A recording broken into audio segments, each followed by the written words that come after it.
Hello students, मैं आप लोगों को इस वीडियो में ए सेट के प्रश्नों का उत्तर देने वाला हूं। तो इसमें जितने भी प्रश्न हैं बहुत ही सरल सरल है और मैंने पहले ही बताया था कि आपका प्रश्न पत्र बहुत सरल आएगा। और जितने भी प्रश्न मैंने दिया था, अगर आप लोगों ने बनाया होगा, प्रैक्टिस किया होगा, तो आपका पेपर बहुत सरल गया है, बहुत सरल गया होगा। ठीक है। अभी से मुझे कई जो पहले वाले जो सी सेट मैंने अपलोड किया है, तो सी सेट में कई लोग कमेंट कर रहे हैं पेपर अच्छा गया है। तो ऐसे ही आशा करता हूँ ए सेट वालों का भी पेपर अच्छा गया होगा। तो चलो देख लेते हैं कौन कौन सा प्रश्न है। देखो, पहला प्रश्न है, यदि टेन थीटा बराबर करनी 3 हो तो थीटा का मान होगा। थीटा का मान कितना होगा भाई? तो इसका उत्तर ना आपको कितना लेना है? 60 अंश, है ना। 60 अंश थीटा का मान होगा। आप लोगों को पता होगा टेन थीटा 0, 30, 60, 45, 90 है ना, इनमें जब चेक करोगे तो 60 अंश होगा। ठीक है, तो 60 अंश इसका उत्तर रहेगा। ठीक, पहले का 60 अंश लेना है। दूसरा है, एक घनाभ के आकाशीय विकर्णों की संख्या। अब यहाँ पे जिक्र कर रहा है आकाशीय विकर्ण। तो आकाशीय विकर्ण मतलब छत जो है ना, एक बिल्डिंग है, बिल्डिंग के छत बस के बताना है उसमें कितने विकर्ण है। तो आपको क्या लेना है? 4 लेना है। जिन्होंने भी 4 लिया है उनका उत्तर सही रहेगा। तीसरा प्रश्न है, एक सेकेंड, क्या हो गया? हाँ चलो आगे देखो। वर्ग समीकरण x square minus 8x plus 7 बराबर 0 के मूलों का योगफल। देखो, इससे पहले वाले प्रश्न में मैंने बताया था मूलों का, क्या बताया था? मूलों की गुणनफल, मतलब मूलों का गुणनफल बताया था। लेकिन इस प्रश्न में क्या है? मूलों का योग है। मूलों का योग है, इसका मतलब क्या होगा? इसका जो सूत्र है वो माइनस बी अपान ए रहेगा, यही रहेगा, है ना। तो माइनस बी, तो माइनस बी मतलब बी का मान, ये जो 8 है ये बी का मान होगा और ए का मान ये एक्स वाला होगा, है ना। तो ये माइनस में, तो माइनस 8 ये रहा, और पहले से सूत्र में माइनस है तो 2 बार माइनस, है ना। इसके बाद ए का मान 1, तो ये माइनस और माइनस दोनों गुणा होके क्या हो जाएगा? ये दोनों गुणा होके प्लस बन गया। तो मतलब 8 को 1 भाग कर रहे हैं, मतलब 8 बसा रहे, तो इसका उत्तर जो है वो 8 रहेगा। ठीक है, तो इसका उत्तर कितना रहेगा? 8। तो जिन्होंने भी बी लिया है उसका उत्तर सही रहेगा। और इसके बाद अगला प्रश्न देख लेते हैं। देखो, चौथा प्रश्न, बहुपद दिया हुआ है ना। बहुपद एक्स वर्ग माइनस 100 के शून्यांक है कह रहे हैं ना। तो इसका उत्तर कितना आएगा? बहुत सरल प्रश्न है, बहुत सरल। देखो, पहले क्या करोगे? 10 को वर्ग के रूप में बदलोगे, है ना। 10 को वर्ग के मतलब 100 को वर्ग के रूप में बदलोगे तो 10 का वर्ग होगा। 10 का वर्ग होगा तो एक एक्स प्लस 10 और एक्स माइनस 10 होगा ना। तो एक प्लस में आएगा, एक माइनस में आएगा मान इसका। तो एक प्लस एक माइनस, तो कहाँ पे भाई प्लस और माइनस? देखो, तो उत्तर जो है प्लस और माइनस द में दिया हुआ है। ठीक है, तो इसका उत्तर जो है वो क्या रहेगा? द रहेगा। ठीक, चलो अगला प्रश्न देखो। सरल रेखा, यहाँ पे y, यहाँ पे ढाल बताना है। ठीक है, इससे पहले वाले मैंने बताया था ढाल कैसे निकालते हैं। तो देखो, ये जो आगे के संख्या है ये ढाल है, और ये पीछे वाला जो संख्या 3 जो है अंतःखंड है। तो अंतःखंड तो पूछा नहीं, हमसे ढाल पूछा है ना। तो ढाल जो है ये कितना होगा? 5 होगा। तो ये आपके प्रश्न का उत्तर है। ठीक है, चलो अगला देखो। अगला प्रश्न क्या है? रिक्त स्थानों की पूर्ति दिया हुआ है ना। तो रिक्त स्थानों की पूर्ति में पहला प्रश्न देखो, x का मान 2 और y का मान 3 रखना है। ठीक है, तो यहाँ पे 7 दूनी 14 हो गया, और y के मान में 3 रखना है, तो कितना होगा? 12, 4 तिया 12। तो 14 में 12 को घटाओ, कितना आएगा? 2। तो इसका उत्तर जो है ये 2 हो जाएगा। ठीक है, और जो सी सेट में है -2 आया था, इसमें +2 आ रहा है उत्तर। अगला प्रश्न देखो, एक वृत्त के अंतर्गत खींची गई सम अष्टभुज की प्रत्येक भुजा केंद्र पर खाली स्थान का अंश बनाती है। तो इसका उत्तर जो है ये 45 अंश होगा। ठीक है, 45 अंश। इसके बाद अगला प्रश्न है, एक मिनट ना, एक मिनट कहाँ पे हो गया? दूसरा के बाद तीसरा प्रश्न, तीसरा कहाँ पे है? ये रहा तीसरा प्रश्न। यदि सावधि जमा खाते में ब्याज की गणना छमाही आधार पर की जाती है तो वार्षिक दर को खाली स्थान लिया जाना चाहिए।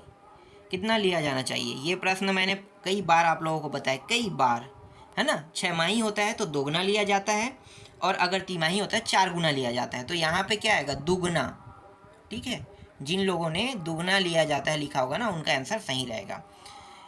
चौथा प्रश्न है, tan 90s माइनस थीटा का मान होगा कॉट थीटा, सीधा एक शब्द में उत्तर अगर हम देखते हैं तो ये कॉट थीटा में चेंज हो जाएगा। ठीक है, तो इसका उत्तर कॉट थीटा होगा। किसी वृत्त का व्यास उसकी त्रिज्या की खाली स्थान होती है। भाई त्रिज्या का व्यास जो है हमेशा त्रिज्या से दुगना होता है, तो यहाँ भी दुगना ही आएगा। ठीक है, एक मिनट पहले मैं मिटा देता हूँ इसे। अब फिर से लिखते हैं, कितना होगा, दुगना, यहाँ भी दुगना आएगा। ठीक है, तो इस तरीके से दुगना। चलो अगला प्रश्न देखो। अब आते हैं सत्य असत्य पे। सत्य असत्य पे देखो तो सत्य असत्य में पहला प्रश्न है, यदि किसी बिंदु के निर्देशांक 0,2 है तो x अक्ष पर स्थित है। ये तो गलत है भाई, आपको मैं थोड़ा सा समझा देता हूँ। ठीक है, आप लोगों को पता होगा ये इस तरीके से क्या होता है, एक ग्राफ होता है। ठीक है, तो ये जो है 0 जो है x अक्ष पे कहाँ पे है, ये बिंदु पॉइंट यहाँ पे रहेगा ना 0 पॉइंट में, और y अक्ष में 2 सिरा यहाँ पे चढ़ेगा, यहाँ पे 2 रहेगा। तो ये x अक्ष पर स्थित है कह रहे हैं, तो कैसे स्थित हो सकता है, ये तो y अक्ष पर स्थित हो रहा है। इस अक्ष को हम x कहते हैं, इस अक्ष को y कहते हैं, तो ये तो y की साइड में है। इसका मतलब ये कथन असत्य होगा। ठीक है, मैं यहाँ पे क्रॉस कर रहा हूँ, इसका मतलब आपको समझ जाना चाहिए कि ये असत्य है ना। अगला प्रश्न देखो, किसी पूर्णांक संख्या को 1 से गुणा करने पर वही पूर्णांक संख्या प्राप्त होती है। क्या सत्य है, क्या असत्य है? पूर्णांक संख्या जानते हो ना किसको कहते हैं, 1 2 3 4 और 0 भी शामिल है, फिर माइनस 1 2 3 4, माइनस में भी ये बढ़ते रहता है अनंत तक, और प्लस में भी बढ़ते रहता है। लेकिन यहाँ पे 0 का जिक्र हुआ है। पूर्णांक संख्या का मतलब क्या है, 0 0 भी तो है, तो 0 को अगर आप 1 से भाग दोगे तो क्या आएगा, 0 ही आएगा ना। 0 के 1 से भाग देने पर 0 आएगा, इसीलिए ये कथन असत्य हो रहा है। बाकी संख्याओं के लिए सत्य हो रहा है। 1 को अगर 1 से भाग दोगे 1 आएगा, 2 को 2 को 1 से भाग करोगे 2 आएगा, 3 को भी भाग करोगे तो भी कितना आएगा, 3 ही आएगा। लेकिन 0 को भाग करोगे 1 से तब ये 0 प्राप्त होगा, इसीलिए ये कथन असत्य हो रहा है। क्योंकि 0 अगर पूर्णांक संख्या नहीं होता तो समझ जाओ कि ये कथन सत्य हो जाता। अगला प्रश्न है, 5 तथा 10 का तृतीयानुपाती 20 होगा। ये कथन सत्य है ना। तृतीयानुपाती कैसे निकालते हैं आप लोगों को पता होगा, तो ये कथन आपको सत्य लेना है। 3 असंरेख बिंदुओं से होकर अनेक वृत्त खींची जा सकती है। ये कथन असत्य है, सिर्फ एक खींची जा सकती है, याद रखना एक, है ना। यहाँ पे एक आएगा, लेकिन यहाँ पे अनेक कह रहा है, इसलिए ये कथन असत्य होगा। चलो अगला देखते हैं, अगला प्रश्न कहाँ पे है। हाँ, अगला प्रश्न ये रहा। देखो, सावधि जमा धन पर चक्रवृद्धि ब्याज देय होता है। भाई हमने तो पढ़ा ही नहीं है। मैंने आप लोगों को सावधि जमा खाते के प्रश्न भी बताए हैं ना, तो अगर आप लोगों ने बनाया होगा तो आप लोगों को पता होगा कि इसमें बिल्कुल देय नहीं होता है। ठीक है, इसमें बिल्कुल देय नहीं होता, इसलिए ये कथन असत्य है। चाहे आप 2 साल के रखो, 5 साल के रखो, 10 साल के रखो, जो राशि तय होता है ब्याज का, वो राशि आपको हर साल अमाउंट में मिलते रहता है ना। जैसे मैंने 1 लाख को कितने साल के लिए रख दिया, 2 साल के लिए, तो 7% ब्याज मतलब 7,000 एक साल, और दूसरे साल जो है वो 7,000 फिर से 7 दूनी 14,000 मिलेगा। तो यहाँ पे कोई चक्रवृद्धि ब्याज मिला क्या, नहीं मिला, इसलिए ये कथन असत्य है। अब देखो यहाँ पे गुणनखंड आया, ये तो आप लोगों से बना होगा, बहुत सरल सरल प्रश्न है गुणनखंड। और देखो बहुलक मैंने बताया था, बहुलक भी बना होगा, एकदम लास्ट में मैंने बताया था, लास्ट में 2 नंबर 3 नंबर के जो प्रश्न आप लोगों को बताया था उसमें बहुलक बताया था कि बहुलक कैसे लेना है। जो सबसे अधिक बार आया ना उसको बहुलक उठाना है। तो इसमें सबसे अधिक बार कौन आया है देख लो, 102 कितने बार आया, 3 बार आया, एक बार यहाँ पे, एक बार यहाँ पे, एक बार यहाँ पे, एक बार और 4 बार आया है ना। इससे ज़्यादा और कौन आया है देखते हैं कि नहीं, यहाँ पे 2 बार ये आया है, 101 भी कितने बार आया, 2 बार आया है। तो बहुलक क्या होगा, 102, 102। जिन्होंने भी 102 को बहुलक के रूप में लिया उनका उत्तर सही रहेगा। ठीक है, इसे क्रम से जमा लेना, बहुलक के रूप में 102। यहाँ पे देखो दूरी ज्ञात करना, यार सरल सरल प्रश्न है, दूरी ज्ञात करने वाला भी मैंने बताया था, समांतर श्रेणी भी बताया था, है ना। इसको चेंज करना भी मैंने बताया था। देखो 10 48 और ये 48, इसका उत्तर 1 जिन लोगों ने लिया है ना, इसका उत्तर 1, उनका आंसर सही रहेगा।